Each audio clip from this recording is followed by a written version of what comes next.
Welcome back to my channel. চলে এসেছি একটি নতুন ব্লগ নিয়ে। আশা করি সবাই ভালো আছেন।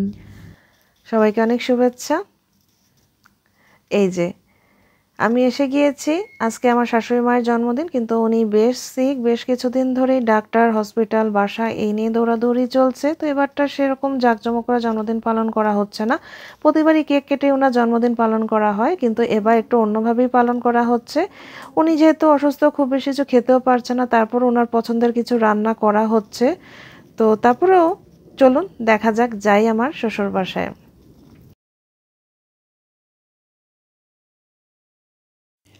আর এই যে যাওয়ার আগে আমি বানিয়ে নিয়েছি পুডিং। আমার হাজব্যান্ড বলেছে যে মা কেকের থেকে পুডিংটা এই মুহূর্তে বেশি খেতে পারবে, তো ওনার জন্য ডিম খাওয়া প্রতিদিন এসেনশিয়াল, কিন্তু সেভাবে ডিম খেতে পারছেন না, গন্ধ লাগছে, তাই পুডিং করে নিচ্ছি। পুডিংয়ের মাধ্যমে ডিম দুধ দুটাই উনি খেতে পারবেন। আর আমি এখানে 6টা ডিম, যেহেতু বড় বড় 6টা নিয়েছি, ছোট হলে 8টাই নিতাম।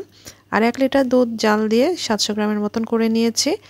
আর এই তো চিনি 1 থেকে 1 কাপ এরকম আমি ব্যবহার করেছি। আর এই যে এখন আমি একটু ছেঁকে নিচ্ছি, নিয়ে দুধের চিনি তো মিশিয়ে নিয়েছি ডিমে, এখন দুধটা দিয়ে নিচ্ছি।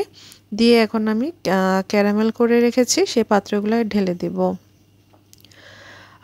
আমার শাশুড়ি মায়ের জন্য দোয়া করবেন, উনি যেন তাড়াতাড়ি সুস্থ হয়ে যায়। এই যে এটি আমার শাশুড়ি মায়ের জন্য, একদম চিনি কম দিয়ে। আর এটি আমার বাসার জন্য, ওনার যেহেতু হাই সুগার, তাই চিনিটা মাথায় রেখেই করা হয়েছে।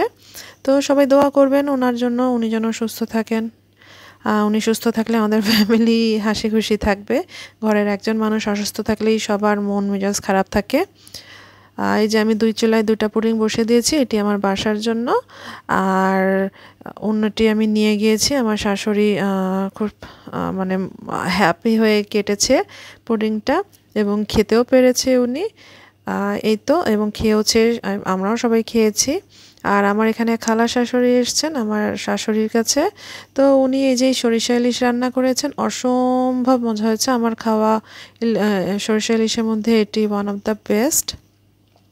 আমার শাশুড়িকে জিজ্ঞেস করা হয়েছিল কী খেতে চাও, উনি ইলিশ মাছ খেতে চেয়েছিলেন, যদিও হেলদি না, তারপরেও জন্মদিন বলে কথা আনা হয়েছিল। আর এটি হচ্ছে কাজলি মাছ, করলা আলু দিয়ে পাতলা ঝোল করা হয়েছিল। কাজলি মাছ আমার শাশুড়ি খুবই পছন্দের, বেসিক্যালি উনি এটি এবং এই যে আমরা ডাল দেখালাম ওটি খেতে পেরেছিল। ইলিশ সেভাবে খুব একটা খেতে পারেনি, অল্প টাচ করেছিলেন। এই তো। আর এই যে এখানে ইলিশের তেল দিয়ে ইলিশ মাছ ভাজা ছিল আমাদের জন্যই, খুবই মজা লাগে ইলিশ মাছ পেলে, আসলে অন্য কিছুই আর খাওয়া লাগে না। আর এই তো এই সাদামাটাভাবেই আমরা আমাদের শাশুড়ি জন্মদিন পালন করলাম। এবার আমাদের ঘরের পরিবারের অনেক মেম্বারও ছিল না আমাদের সাথে, তো আমি, আমার হাজব্যান্ড আর এই তো আমার শ্বশুর শাশুড়ি, এরকমভাবেই আমরা পালন করেছি। তো এই তো, অল টাইম হ্যাপি থাকবেন, স্মাইল করবেন, আমার সাথে থাকবেন।